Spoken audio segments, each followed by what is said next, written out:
चलिए दोस्तों, अब शुरू करते हैं ब्रह्म एकादशी व्रत की कथा।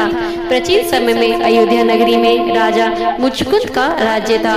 वे अत्यंत धर्मपरायण, सत्यनिष्ठ और विष्णु भक्त थे। उनके राज्य में सभी प्रजा सुखी और समृद्ध थी। राजा की एक पुत्री थी चंद्रभा, जो रूपवती, गुणवती और भगवान विष्णु की महान भक्त थी। राजा ने अपनी पुत्री का विवाह चंपावती नगर के राजा चंद्रापति के पुत्र शोभन से किया।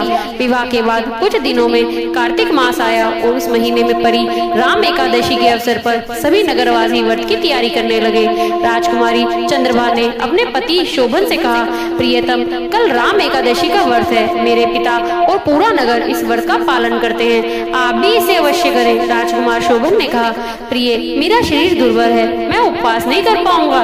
तब चंद्रभा ने कहा, समझाया, यह व्रत बहुत ही पुण्यदायी है। जो इस दिन व्रत रखता है उसे स्वर्ग की प्राप्ति होती है। भगवान विष्णु स्वयं व्रती की रक्षा करते हैं। पत्नी की बात सुनकर शोभन ने व्रत का संकल्प लिया, परंतु दुर्भाग्यवश उपवास के कारण वह अत्यंत दुर्बल हो गया और अगले दिन प्राण त्याग दिए।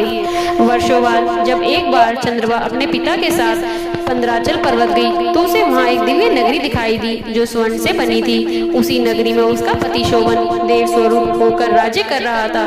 चंद्रभा ने पूछा, प्रभु, आप ये दिव्य राज्य कैसे प्राप्त किया? शोभन ने कहा, प्रिय, यह सब राम एकादशी व्रत का फल है। यद्यपि मेरा शरीर उस वर्ष से नष्ट हो गया था, परंतु मेरी आत्मा को स्वर्गीय वैभव मिल गया। अब मैं इसी लोक में दिव्य जीवन जी रहा हूँ। यह सुनकर चंद्रभा ने अत्यंत प्रसन्न होकर कहा, व्रत का इतना प्रभाव है कि मृत्यु भी जीवन का वरदान बन जाती है। भगवान विष्णु ने प्रकट होकर कहा, जो व्यक्ति श्रद्धा से राम एकादशी का व्रत करेगा उसे संसारिक दुखों से मुक्ति मिलेगी और विष्णु लोक प्राप्त होगा। दोस्तों, इस व्रत के अत्यंत लाभ हैं। यह व्रत पापों को नाश करता है, मन की शुद्धि और आत्मिक शक्ति देता है, कठिन जीवन संकटों से रक्षा करता है। भगवान विष्णु की कृपा से मोक्ष और वैकुंठ धाम की प्राप्ति होती है। परिवार में सुख समृद्धि और सौभाग्य बना रहता है।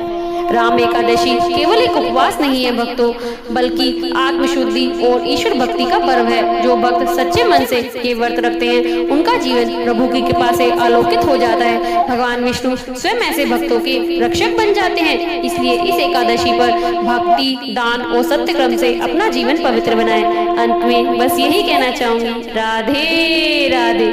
चलो अगली एकादशी की कथा में मिलते हैं, तब तक बाय बाय।